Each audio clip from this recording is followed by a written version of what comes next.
Bună, dragii mei, și bine v-am găsit sau regăsit pe canalul meu. Ce ziceți dacă astăzi pregătim pentru Halloween această pâinică în formă de păianjen? Pentru acest video vă arăt doar cum să formăm păianjenul. Iar în descriere vă las link cu rețeta propriu-zisă de aluat de pâine. Doar ca să nu facem videoul acesta mult prea lung. Și acum să trecem la treabă. După ce aluatul a crescut, l-am scos din bol și l-am frământat ușor pe blatul de lucru ușor tapetat cu făină. Apoi am împărțit aluatul în două. O jumătate am împărțit-o încă o dată în două,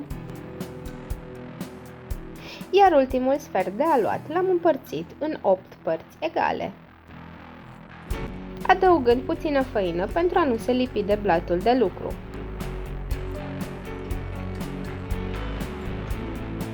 Iar apoi am trecut la modelarea păianjenului.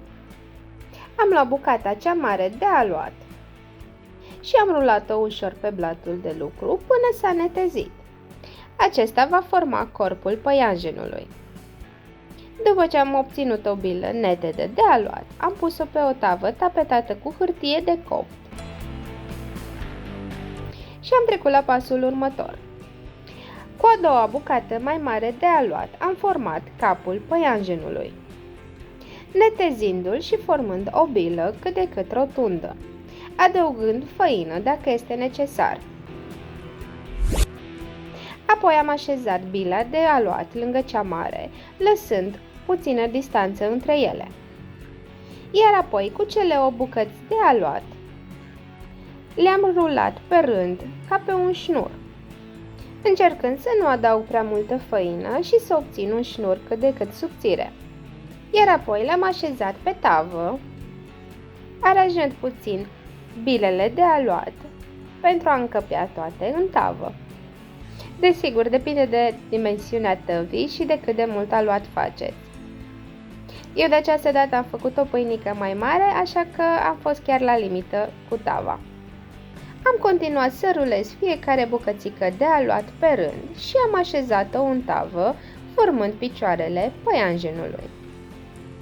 După ce am terminat de format aluatul, l-am lăsat la dospit pentru încă aproximativ jumătate de oră.